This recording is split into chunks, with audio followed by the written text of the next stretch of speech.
Hi everyone, my name is Manish Chauhan and chemistry is my profession. पिछले class में हमने देखा था पीरियोडिक टेबल और पीरियोडिक टेबल कितने ग्रुप्स में बटा था सर वर्टिकल कॉलम्स को ग्रुप्स कहते हैं and there were 18 groups right 7 horizontal rows that is known as periods right फिर मैंने आपको बताया alkali metals alkaline earth metals noble gases halogens halogens को क्या बोलते हैं salt forming elements right then comes chalcogen ore forming elements right और आज मैं आपको पढ़ाने जा रहा हूं क्या periodic properties periodic properties क्या होती हैं जो properties directly और indirectly related to the electronic configuration and you will see a regular gradation means you will see a regular increase or decrease when you move left to right और top to bottom in a group right और मैंने आपको बताया था कि there is a repetition in properties there is a periodicity in properties why because due to similar outer shell configuration lithium sodium potassium इनके outermost shell में कितने electrons थे 1 इसीलिए इनकी प्रॉपर्टीज भी क्या थी सेम राइट तो आइए अब हम देखते हैं कौन कौन सी पीरियोडिक प्रॉपर्टीज आपको इस चैप्टर में पढ़नी है नंबर 1 सबसे पहले आपको देखना है atomic size metallic character non metallic character ionization potential electron affinity electronegativity सबसे पहले हम देखते हैं क्या एटॉमिक साइज अगर मैं आपसे पूछूं कि टेनिस बॉल और बास्केटबॉल इन दोनों में कौन सी बॉल बड़ी है आप बोलोगे ऑब्वियसली सर बास्केटबॉल अब बास्केटबॉल क्यों बड़ी है मुझे एक बताओ लिख के कैसे बताओगे तो आप बोलोगे सर बास्केटबॉल का जो रेडियस है वो ज्यादा है और टेनिस बॉल का रेडियस जो है वो कम है तो आप बॉल के साइज को कैसे कैसे एक्सप्रेस कर रहे हो in terms of radius right so वैसे ही एटम का size you have to visualise in terms of atomic radius now what is atomic radius atomic radius ये एटम है एटम को हम स्फेरिकली मानते हैं उसके सेंटर में से distance from the centre of the nucleus to the outermost shell containing electron ये जो डिस्टेंस होता है इसको हम कहते हैं क्या atomic radius right distance between the center of the nucleus to the outermost shell electron is known as atomic radius अब आप atomic radius को आप हम एटम्स की बात कर रहे हैं तो एटम्स की जब हम बात कर रहे हैं तो हम उसके लिए एक यूनिट इस्तेमाल करते हैं 1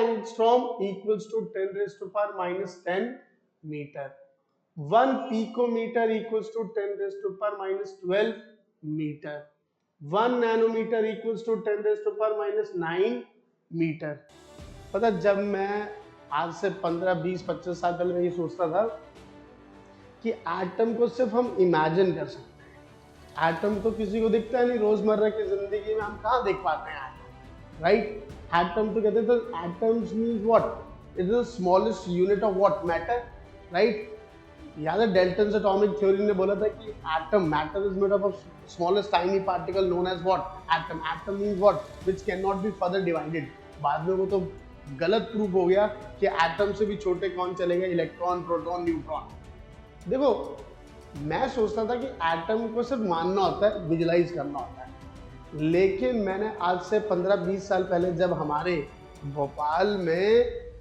CN राव जी आए थे CN राव राइट वो CN राव जी पता कौन है जिन्हें भारत रत्न अवार्ड मिला था सचिन तेंदुलकर के साथ लोग सचिन तेंदुलकर को तो जानते हैं लेकिन CN राव जो थे उनको भी भारत रत्न अवार्ड मिला था वो IUPAC के चेयरमैन रह चुके हैं international union of pure and applied chemistry और वो साइंटिफिक एडवाइजर थे प्राइम मिनिस्टर के ही अभी तो चलो मेरा लेटेस्ट नॉलेज मुझे नहीं मालूम लेकिन नैनो टेक्नोलॉजी पे जो काम हो रहा है अगर आप उनका काम देखेंगे तो it's wonderful right.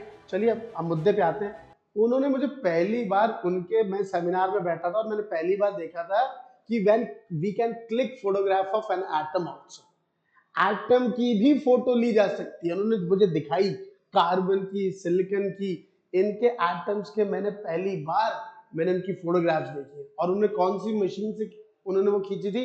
Micro scanning tunnelling machine से, राइट। तो अब एटम को हम नापते कौन सी यूनिट से हैं?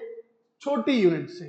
देखो मैंने आपसे पूछा कन्याकुमारी और जम्मू के बीच में डिस्टेंस कितना है, तो आप बोलोगे सर 1600 किलोमीटर। मैंने कहा एक स्केल की लेंथ बताओ, आप बोलोगे 30 सेंटीमीटर। मैं बोल रहा हूं आप मुझे मेरी टी शर्ट की थिकनेस बताओ, आप बोलोगे सर 1 मिलीमीटर। जैसे जैसे चीजें छोटी होती जा रही है यूनिट भी छोटी होती जाएगी। तो एटम में जो न्यूक्लियस से लेके आउटर मोस्ट तक का जो इलेक्ट्रॉन है उसको जो हम नापते हैं, that is with what we use these units, angstrom, picometre, nanometre. बात समझ में आई? चलिए, atomic size depends upon two things. Number one is nuclear charge, मुद्दे पे आते हैं, न्यूक्लियर चार्ज। और नंबर टू आपको याद रखना है नंबर ऑफ शेल्स। ये दो शब्दों का इस्तेमाल करना है। अब आप उससे पूछेंगे सर न्यूक्लियर चार्ज क्या होता है? What is nuclear charge?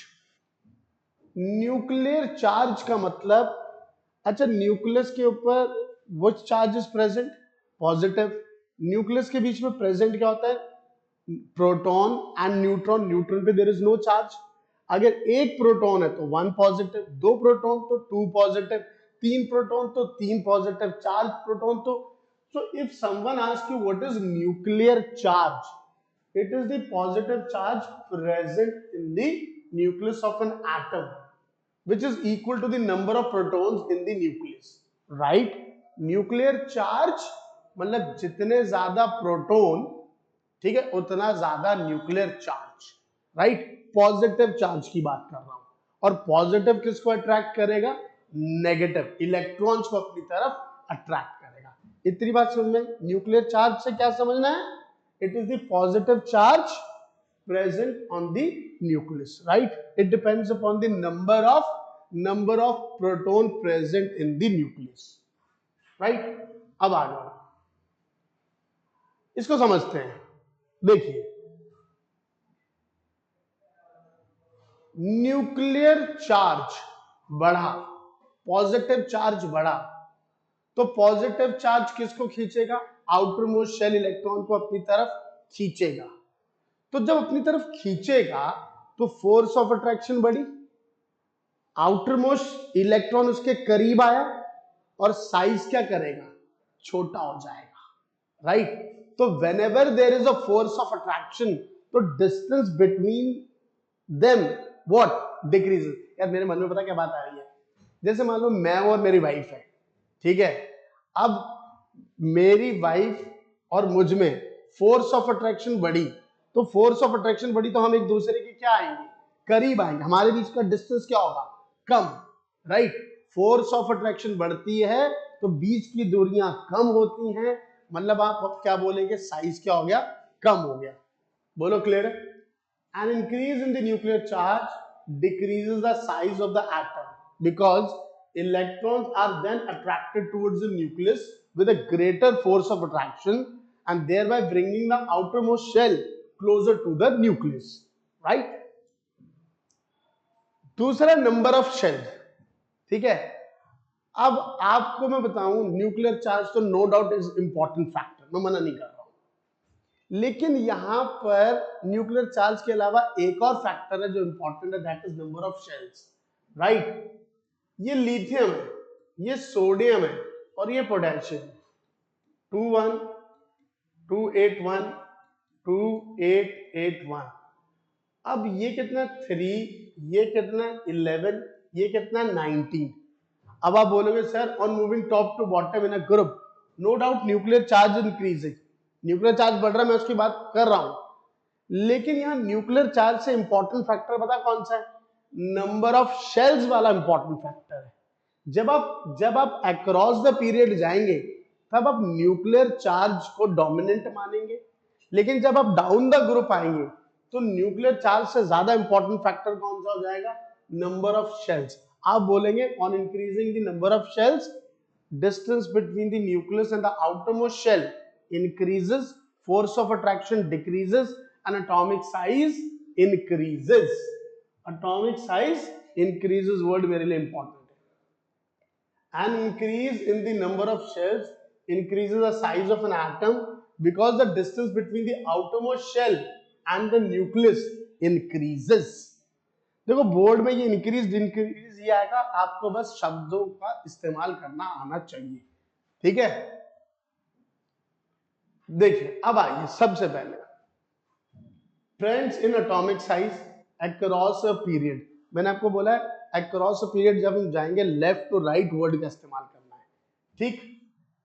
ये देखिए lithium, beryllium, boron, carbon, nitrogen, oxygen, fluorine, neon, ठीक।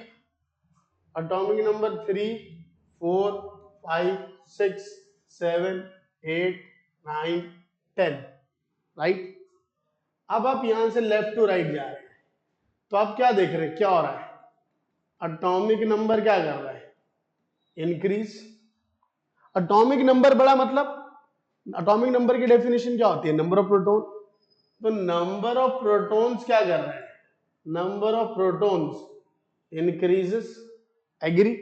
नंबर ऑफ प्रोटॉन्स बढ़े तो सर नंबर ऑफ प्रोटॉन बढ़े तो nuclear charge increases, nuclear charge increases. Nuclear charge बढ़ा तो क्या होगा? तो sir force of attraction between nucleus and outermost shell electron increases. Force of attraction क्या करेगी? बढ़ेगी। फोर्स ऑफ अट्रैक्शन बढ़ेगी तो atomic size will decrease. Atomic size क्या करेगा?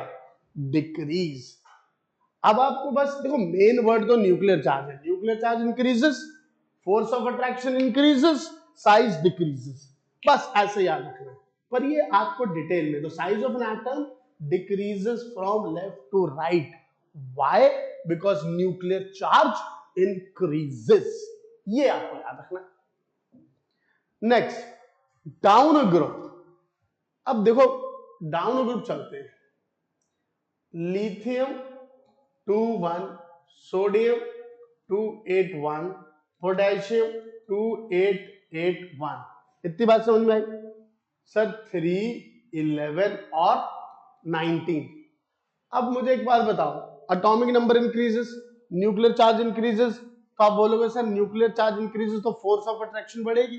Force of attraction by the size of कम होना चाहिए, लेकिन आप यहां पर तवज्जो किसको नहीं देंगे?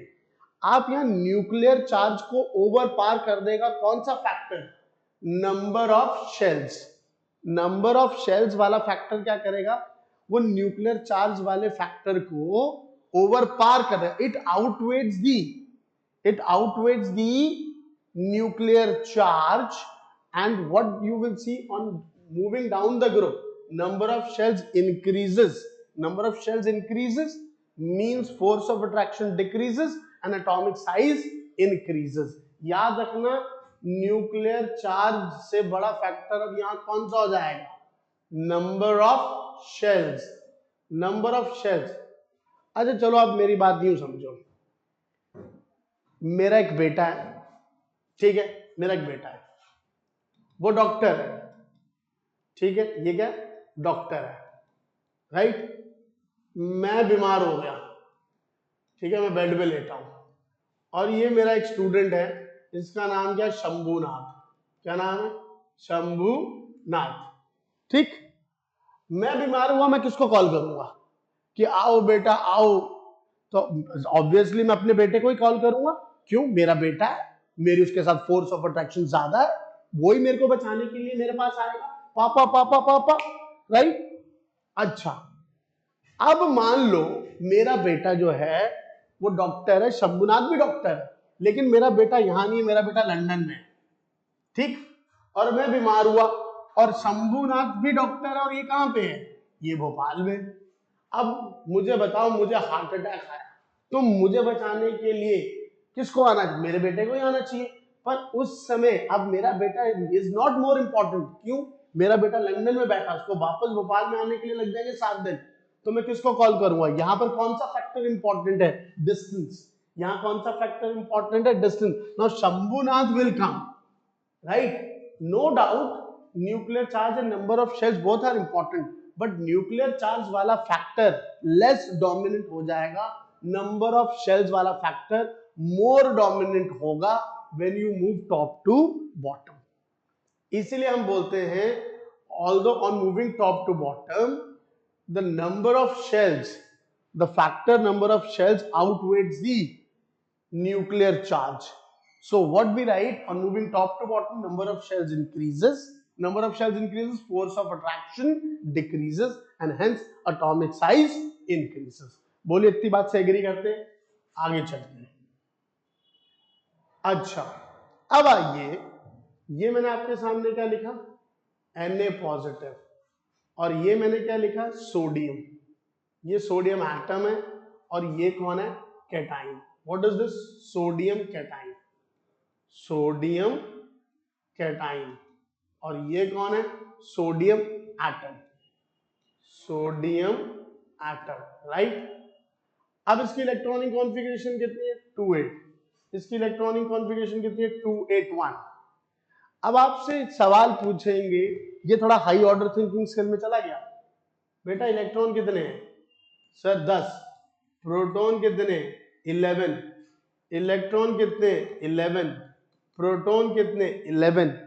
तो आप क्या देखेंगे कि 11 प्रोटॉन 11 इलेक्ट्रॉन को अपनी तरफ खींच रहे हैं, लेकिन यहां 11 प्रोटॉन 10 इलेक्ट्रॉन को खींच रहे हैं। तो यहां पर जो फोर्स लगेगी न्यूक्लियस की वो ज्यादा होगी। तो आप क्या देखेंगे, कैटाइन का साइज क्या होगा, कैटाइन का size is always smaller than the parent atom. Why, is क्यों, due to greater effective nuclear charge. Effective nuclear charge का मतलब होता है actual force felt by the electron, by the nucleus. जो इलेक्ट्रॉन फोर्स महसूस कर रहा है, किसके द्वारा, न्यूक्लियस के द्वारा, उसको हमने नाम दिया क्या, इफेक्टिव न्यूक्लियर चार्ज। तो यहां पर फोर्स ऑफ अट्रैक्शन जब वो ज्यादा है तो साइज क्या होगा, छोटा, साइज छोटा होगा। इसीलिए हम बोलते हैं cation is always smaller than the parent atom. बोलिए बात, अगर एक लाइन में खत्म करना है तो आप बोलेंगे यहां पे proton is equal to 11, electron is 10। तो greater number of protons attracts the lesser number of electrons, and hence due to greater effective nuclear charge size decreases. This is what you have to write, right? Next, so what is the moral of the story? Cation is always smaller than the parent atom from which it is formed. Next, अब आ जाइए A9 की बात। ये कौन है, Cl negative, ये कौन है, Cl 287। इलेक्ट्रॉन कितने हैं यहाँ, 288, 18। प्रोटॉन कितने, 17। इलेक्ट्रॉन कितने हैं सर, इलेक्ट्रॉन कितने हैं यहाँ पे, इलेक्ट्रॉन यहाँ पे कितने हैं, 17। प्रोटॉन कितने यहाँ पे, 17। Electronic configuration 287। अब मुझे बताओ, यहां 17 प्रोटॉन 17 इलेक्ट्रॉन को अपनी तरफ खींच रहे, और यहां 17 कितनों को खींच रहे, 18 को। वो उतनी फोर्स ऑफ अट्रैक्शन से अपनी तरफ नहीं खींच पाएंगे, राइट। तो एनाइन का साइज क्या होता है, एनाइन का साइज क्या होता है, बड़ा। तो आप यहाँ पे क्या बोलोगे, सर यहाँ पे effective nuclear charge is less. अगर एक वर्ड में खत्म करना हो तो आप क्या बोलेंगे, effective nuclear charge is less over here. और सिंपल जो लैंग्वेज हमारी बुक में लिखी है, the number of electrons are more than the protons, the effective positive charge in the nucleus is less, so less inward pull is experienced by the outermost electron. तो ये इसका size A9 का size क्या होगा, बड़ा. अगर मुझे थोड़ा हॉट्स का क्वेश्चन बनाना हो तो मैं आपसे पूछूं ये क्या है, Cl पॉजिटिव, Cl और Cl नेगेटिव, तो मैं आपसे कभी अगर पूछूं तो बताइए किसका साइज सबसे छोटा होगा. तो सबसे छोटा साइज किसका होगा, Cl पॉजिटिव, उससे बड़ा Cl, उससे बड़ा Cl नेगेटिव. और एक आपके लिए मैं बात बताता हूं बड़ी, जब भी पेपर में इंक्रीजिंग ऑर्डर और डिक्रीजिंग ऑर्डर का क्वेश्चन आए तो बच्चा लोग कभी पेपर में ऐसे मत लिखना Cl positive, Cl comma, Cl negative, इससे हमें कुछ नहीं समझ में आता. आपको पेपर में इस साइन का इस्तेमाल करना. ये कौन सा साइन, इंक्रीजिंग ऑर्डर. आपको ये ग्रेटर साइन आपको ये इस्तेमाल करना, क्योंकि मैं अपने बच्चों के मार्क्स कट कर देता हूं अगर वो प्रॉपर्ली इस तरीके से ना लिखें. ठीक है, आप कॉमा लगा के लिखेंगे तो वो हमें समझ में नहीं आता है कि आप कौन सा ट्रेंड फॉलो कर रहे हैं.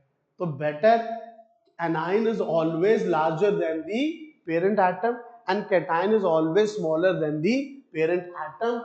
ये हॉट्स का क्वेश्चन हमसे एग्जामिनर पूछ सकता है, राइट. अगले, और इसके साथ हमने क्या देख लिया, एटॉमिक साइज हमारा डन. कौन से दो फैक्टर इंपॉर्टेंट है sir, nuclear charge and number of shells. On moving left to right sir nuclear charge increases and atomic size decreases. On moving top to bottom nuclear charge की बात नहीं करेंगे, nuclear charge is overpowered by the, outweights by the number of increasing number of shells, increased number of shells, right. So size increases, number of shells increasing on moving top to bottom, therefore size increases. इस बात को आप याद रखिएगा. अब आते हैं अगली प्रॉपर्टी. अगली प्रॉपर्टी कौन सी है, मेटालिक कैरेक्टर. जो मुझे समझाना था ना अब वो समझा दिया. अब आपको देखो कितना आसान हो जाएगा. मेटालिक कैरेक्टर, पहला सवाल अपने आप से पूछिए, व्हाट इज मेटल. तो मेटल वो होते हैं which has tendency to lose electron, and the one which has greater tendency to lose electron, they have greater metallic character, right.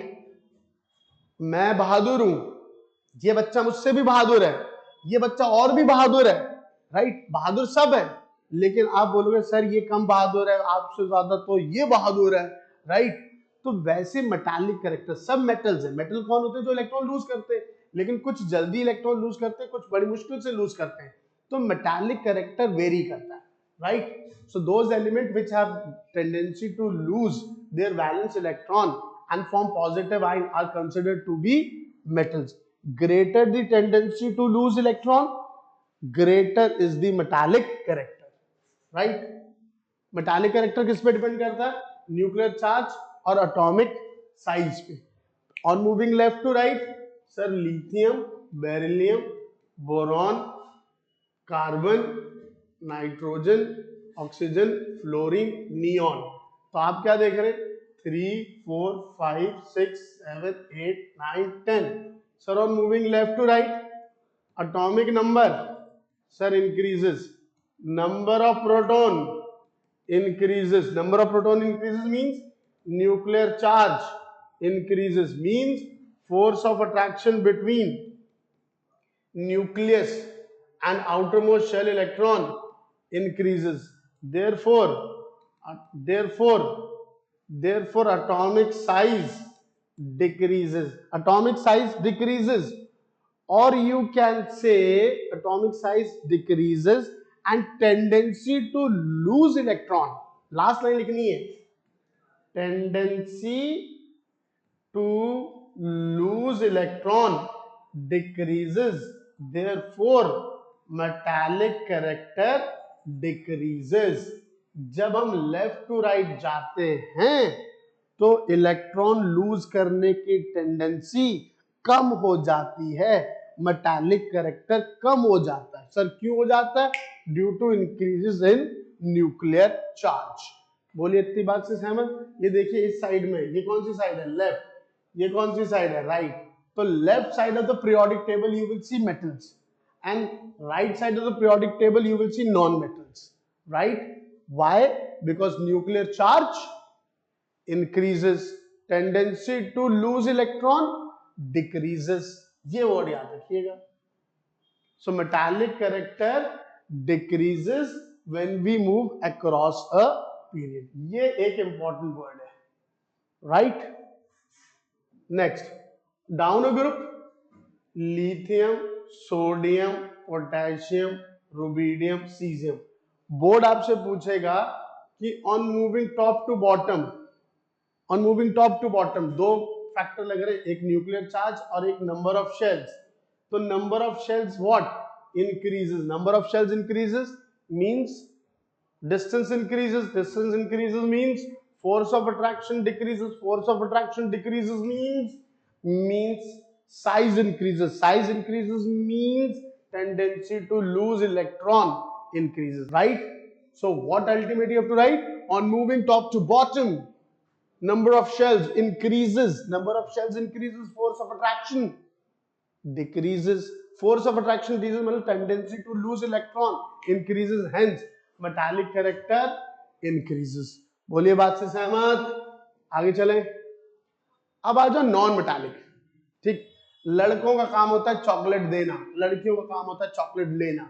Non metals कौन होती हैं सर? नॉन मेटल होती है which has tendency to gain electron, which has tendency to gain electron, right. And they behaves as what? They behaves as electronegative element, they behaves as electronegative element, right? अब greater is the tendency to accept electron, greater is the tendency to accept electron, greater is the non metallic character। Sir किस पे depend करेगा? Nuclear charge और atomic size पे। Sir nuclear charge पे कैसे?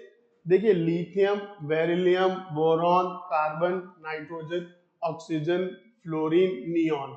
Sir on moving left to right 3 4 5 6 7 8 9, इनको छोड़ दीजिए। अब तो आप क्या देखेंगे sir? Atomic number increases, number of proton increases, nuclear charge increases, force of attraction between nucleus and electron increases, atomic size decreases, tendency to gain electron increases। Last line क्या लिखनी है? tendency to gain electron increases, यानी कि non metallic character increases, non metallic character increases. तो भैया यहाँ पे देखिए आपको ना बोर्ड के एग्जाम में ये लिथियम, बेरिलियम, बोरॉन नहीं लिखेंगे, वहां पे वो A B C D E के फॉर्मेट में लिखेंगे और फिर आपसे पूछेंगे बताओ उसमें से सबसे ज्यादा नॉन मेटालिक कौन है? तो नॉन मेटालिक फिर कौन हुआ? Fluorine. Why? Because it has greater tendency to accept electron. बोलिए बात से सहमत? बोलो नी। आगे चले। अच्छा, अक्रॉस अ पीरियड, अब जैसे ये लिखा है sodium, magnesium, aluminium, silicon, phosphorus, sulphur, chlorine, which one is more? Sir non metallic character किसका ज्यादा है? क्लोरीन का। क्यों ज्यादा है सर?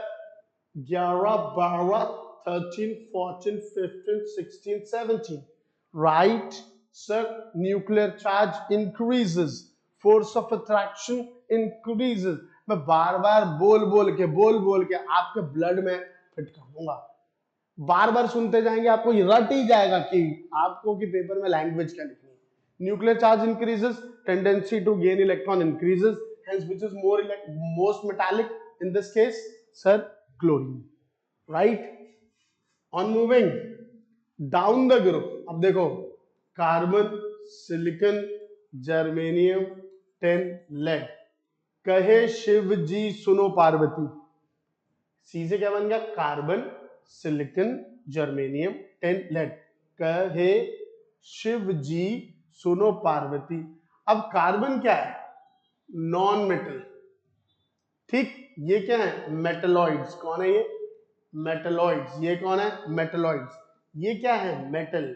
ये क्या है? मेटल। आप क्या चीज देख रहे हैं? On moving top to bottom, number of shell, the factor number of shell outweighs the which? Nuclear charge, outweighs the increased nuclear charge and on moving top to bottom, number of shells increases, force of attraction decreases because distance increases. Sir आपकी girlfriend दूर हो गई मतलब tendency to loose करना क्या हो गया आपके लिए सर इजी हो गया बेटा। यहां जब नीचे की तरफ जाते हैं तो इलेक्ट्रॉन गेन करने की टेंडेंसी कम हो जाती है, इलेक्ट्रॉन लूज करने की टेंडेंसी बढ़ जाती है। तो नॉन मेटालिक कैरेक्टर क्या करेगा, नॉन मेटालिक कैरेक्टर डिक्रीजेस, याद रखिएगा, ठीक है। अब गेन नहीं होगा, आसानी से लूज होगा। नेक्स्ट, तो हमने कौन कौन सी प्रॉपर्टीज देखी अभी तक की क्लास में?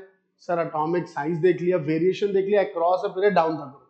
फिर हमने क्या देखा, metallic character across a period down the group. फिर हमने क्या देखा, non metallic character across a period down a group. 3 properties देख ली। अब आइए किसकी तरफ, केमिकल रिएक्टिविटी। ये थोड़ा सा सारा समझने वाली चीज है। तो greater the tendency to lose electron, greater the reactivity in case of metal.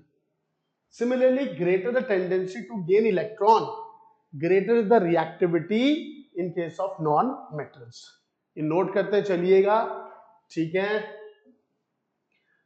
Next, अब आ जाओ ट्रेंड अक्रॉस अ पीरियड। अब मैं आपके लिए एक एग्जांपल देता हूं। ये सोडियम, मैग्नीशियम, एल्यूमिनियम, सिलिकॉन, फिर ये कौन है, फास्फोरस, सल्फर, क्लोरीन। बेटा ये मेटल्स है, ये कौन है, मेटल्स। ये कौन है, ये कौन सी कैटेगरी में आ गए, नॉन मेटल्स की कैटेगरी में। तो आप अब यहां देखिए, sodium has greater tendency to lose electron क्योंकि इसके 281 इलेक्ट्रॉन, ये 282 इलेक्ट्रॉन है, ये 283। तो which has greater tendency to lose electron, sodium. उससे कम किसके, मैग्नीशियम। उससे कम किसके, एल्यूमिनियम। ये मेटल है। इसके केस में आप यहां क्या देखोगे, रिएक्टिविटी डिक्रीजेस। रिएक्टिविटी नोट करेगा, सबसे इंपॉर्टेंट पॉइंट है, रिएक्टिविटी डिक्रीजेस। लेकिन फिर सिलिकॉन के बाद में क्या शुरू हो रही है, एक किस्म से नॉन मेटल्स। अब फास्फोरस का कितना, 285, 286, 287। अब क्लोरीन को एक ही इलेक्ट्रॉन चाहिए, तो ये जल्दी लेगा बजाय सल्फर को 2 लेने पड़ेंगे, फास्फोरस को 3। तो आप क्या देखेंगे कि reactivity in case of non metal, reactivity increases.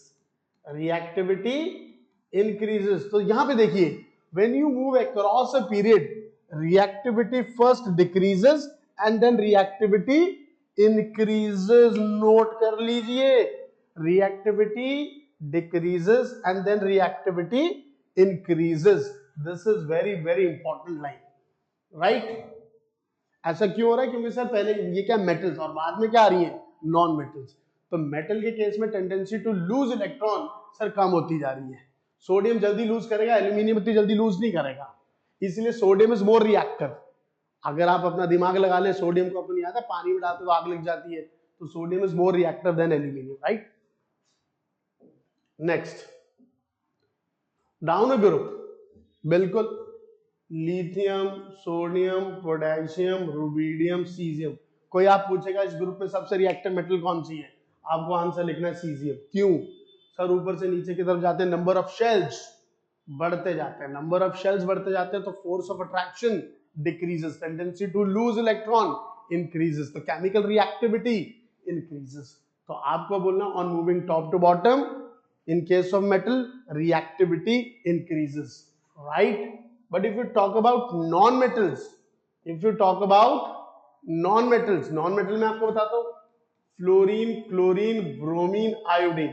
तो सबसे जल्दी चॉकलेट कौन लेगा, सर जी फ्लोरीन लेगा। कौनो काहे, सर नीचे की तरफ जा रहे हैं तो साइज बढ़ रहा है, सर इलेक्ट्रॉन जल्दी से नहीं लेगा। तो कौन इसमें के केस में रिएक्टिव हुआ, फ्लोरीन इज मोर रिएक्टिव। तो नॉन मेटल के केस में reactivity down the group decreases. याद रखिएगा, आपको देखना है कि वो मेटल की बात कर रहे हैं या नॉन मेटल की बात कर रहे हैं, इस बात का ध्यान लगा लीजिएगा। Right side of the periodic, right, ये कौन है, ये पीरियोडिक टेबल, ये कौन है, यहां पर कौन सी साइड है, सर लेफ्ट साइड, ये कौन सी है, राइट। लेफ्ट साइड में टॉप की जो मेटल होगी वो क्या होगी, सॉरी ग्रुप में जो सबसे नीचे वाली मेटल होगी वो क्या होगी, ज्यादा रिएक्टिव। लेकिन नॉन मेटल के केस में फ्लोरीन, क्लोरीन, ब्रोमीन, आयोडीन, ज्यादा रिएक्टिव कौन होगा, फ्लोरीन, क्योंकि सर डाउन द ग्रुप जाते हैं तो डिस्टेंस बढ़ता है, इलेक्ट्रॉन लेने की क्षमता क्या हो जाती है, कम हो जाती है। बोलिए बात से सहमत। The most reactive non metal is at the top of the group, 17 is fluorine. Clear हो गया, आगे चलें और अब आ जाइए, लेट्स सी कि हमें कितना समझ में आया। Right, match the atomic number 19, 15, 8, 4, 2 with each of the following. ठीक, अब देखते हैं, जब ऐसे सवाल आए ना पेपर में तो आप एक काम करिए, तो लिख लीजिए 19 को मतलब 2, 8, 8, 1। 15 को कैसे लिख लीजिए 2, 8, 5। फिर 8 को क्या लिख लीजिए 2, 6। 4 को कैसे लिख लीजिए 2, 2। 2 को एंड 2 इज 2 तो 2 ही रहेगा। अब मेटल ऑफ वैलेंसी 1, अब मेटल ऑफ वैलेंसी 1, तो इसमें पहले मेटल देखिए कौन सी है, 19 वाली मेटल है और उसकी वैलेंसी कितनी है 1, answer is 19। A solid non metal of period 3, period depend करता है नंबर ऑफ शेल से, तो यहां पर 1, 2, 3, phosphorus a non-metal and it is solid, answer is what, 15. A rare gas, rare gas मतलब helium, noble gases, answer is 2. Answer is, don't write the name of the element, they are not asking the name of the element, they are asking match the atomic number, you have to write 19, 15, 2, don't write helium. A gaseous element with valency 2, gaseous element with valency 2, valency 2, बताइए कौन सा होगा, gaseous, बेटा this is 4, this is metal, and let me tell you this is 8, 2, 6, 2, 6 is oxygen, valency is 2, answer is 8. An element of group 2, an element of group 2, outermost में देखिए कितने electron है, sir outermost में 2 electron है, जब outermost में 2 electron है it's belong to which group, second group, तो this is for 4, तो आंसर is 19, 15, 2, 8, 4। चेक करते, बोलिए बात इतनी समझ में आई, यहां तक क्लियर हो गया। तो अगली क्लास में हम करेंगे आयनाइजेशन एनर्जी, आयनाइजेशन पोटेंशियल। आज तक के लिए इतना काफी है, थैंक यू वेरी मच।